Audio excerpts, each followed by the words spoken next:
me, and I did. She smoked a cigarette in the dark.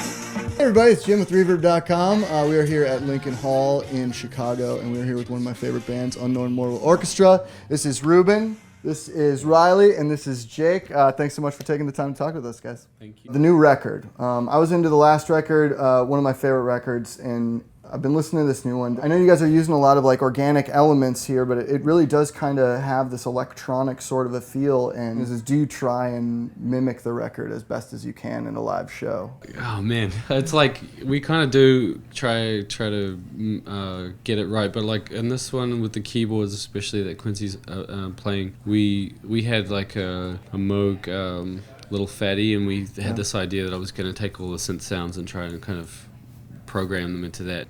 We were playing it and the thing like broke down, and so I was like, oh, it's okay, we can use these old ones that I actually used on the record for now. And then as soon as he started playing them, we were like, oh, we need to just do that. Like this not the and same at all. that's the Univox that he's got. Yeah, the Mini Korg 700 Univox and the Roland RS09.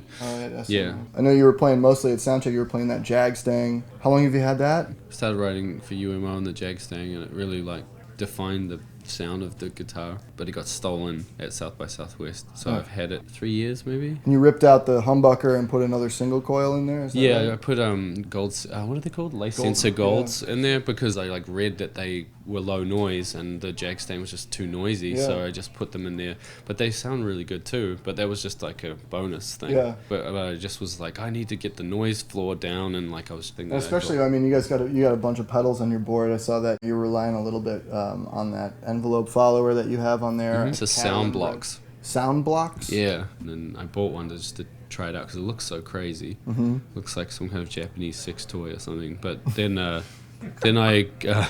it sounds great. They sound really good, those pedals. And then, you know, the rest of the board, you know, a bunch of Catalinbread pedals. I've gotten really into the Catalinbread lately. I replaced my Holy Grail with a Topanga. Yeah, that's a good choice. I mean, both really great pedals, but Topanga's like so crazy. It's like really unpredictable. It sounds like it's compressing or like doing weird stuff, and I haven't figured out exactly how to use it, but it's just fun not knowing exactly what it's gonna do. So I just kind of stuck with that. And then I got this other one called Ballypock. It's like a tape delay thing, and that's really awesome. And then I got the Paradolia, which I think is Univibe. That's clone. the one. It sounds really good. And then the end of the chains, the DeVille. It's usually a 212. That the Fender sent me a new one that has Celestians in it. But I just like them because they're just like I've learned how to dial my sound, and you can get them everywhere. And what was that other? It was like a sitar guitar, right? But it wasn't a. It's a Rogue. It's like it's just like a choral sitar clone, and that's really cool. And then the other thing is like vocal chain. We kind of went nuts with vocal chain and decided to get a 500 series rack and so what's in the 500 series? There's like an API pre. Is it? Did I see that? No, it's an Avitus MA5. It's called there, and then there's a radial called. It's like a spring driver, like a spring reverb driver, and then I have this like DIY RE, like a slap delay and a tube saturation card and a Cinemag output transformer. It sounds like you're really involved with actually building up and servicing this gear. Is this something that you've been doing for a long time, or? Yeah. Awesome. I get into it. Well, it makes us do really weird things. Like we don't put our amps at the back because that's feeding straight down the mic. So the mics are really gnarly. So we ended up Jake's amps on the left and my amps on the right. So they're kind of facing inwards, but we kind of are solving all these problems bit by bit.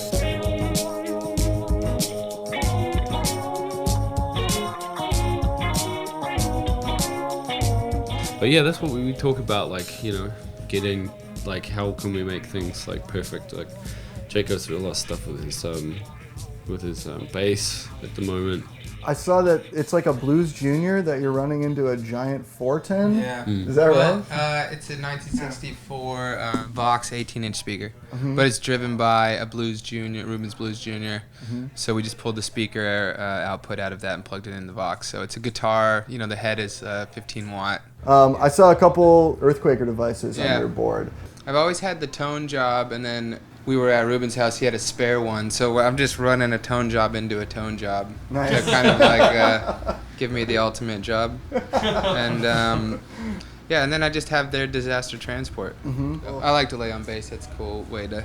Absolutely, and the DoD 250. I'm singing through it. Are you really? Yeah. So okay, so that's where that dirt's coming from. Yeah, we started messing around with that at Ruben's house. You actually bought the yellow one, the 250. I think the one that I have on the board is also yours. So how many pedals do you think you have? I mean, five or 600. It's like. I don't know.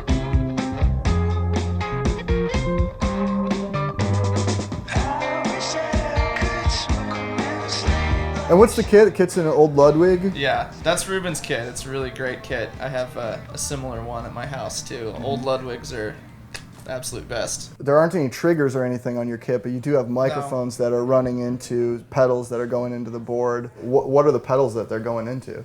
Well, there's a song, Your Life One Night, that's got, is it a flanger or a phaser on Yeah, it? it's a flanger. And then there's some distortion on there too. What all is being mic'd and then fed into the effects? I think it's probably mainly the snare. I'm not sure exactly what's going on. It would be the up there. snare, I think. I think it's mainly the snare. We lost our front of house guy. He wasn't allowed back into America. We had to get sent back to England. So we're kind of like some of those things. It's like we have some of the stuff that he was using. Like I don't know what that is. It's like a fuzz pedal. I mean, it sounds like you guys got wires running everywhere. He's a very, very disturbed man.